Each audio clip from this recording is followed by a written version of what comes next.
sont touchés, hein, ils sont un petit peu meurtris par ces derniers résultats. 5 jours après la claque infligée par Boulogne et à 48 heures du match face à Montpellier, l'objectif du côté d'Angers, c'est de retrouver confiance et sérénité.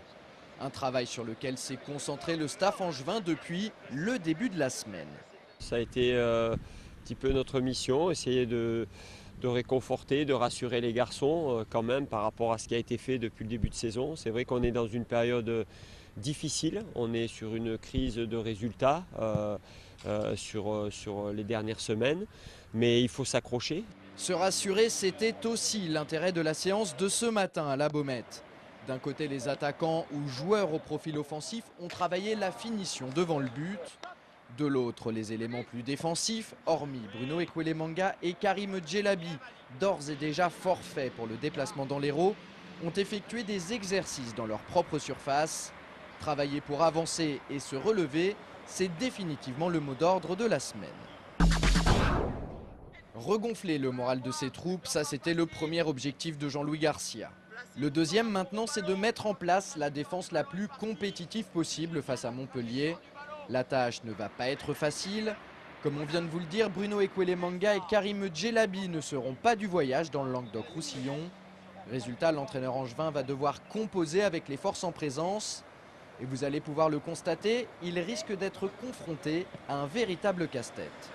Ce matin, sur mes défenseurs, j'ai Ted Lavie qui a toujours une petite douleur. J'ai David Leray qui a pris un gros coup sur le genou contre Boulogne. Il va falloir que je l'amène quand même. J'ai Djelabi et Ekwelemanga qui sont forfaits. J'ai Martin Fall qui a mal au cervical. J'ai Teddy Ongoli qui a une cheville douloureuse suite à son match de CFA2. Et j'ai Maxime Josse qui a 40% de ses moyens qui n'est pas utilisable. Donc voilà, c'est compliqué. C'est même d'autant plus compliqué qu'en ce moment, le secteur défensif, c'est le véritable maillon faible de cette formation angevine. Sur ses 12 dernières sorties, le SCO n'est jamais parvenu à garder sa cage inviolée. Pire, la semaine dernière, Jean-Daniel Padovani est allé chercher le cuir à 5 reprises au fond de ses propres filets. La question est donc de savoir si une défense composée de joueurs qui manquent cruellement d'automatisme va tenir le coup face à la meilleure attaque du championnat. En tout cas, pour Michael Stéphan, là n'est pas le problème. Pour le milieu de terrain angevin, le plus important, ce sera l'état d'esprit, et ce, quelle que soit l'équipe alignée.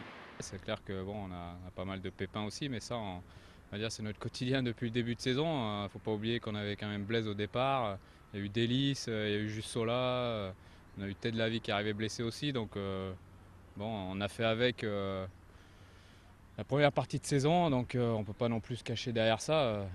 Le SCO a, je disais, loué le groupe qu'il avait, donc vendredi il y aura 11 bonhommes et qui que ce soit, il faudra qu'ils se donnent à fond. Le message est on ne peut plus clair. Vendredi, il faudra de l'envie, de la solidarité, de l'agressivité et une bonne dose d'abnégation pour sortir la tête de l'eau.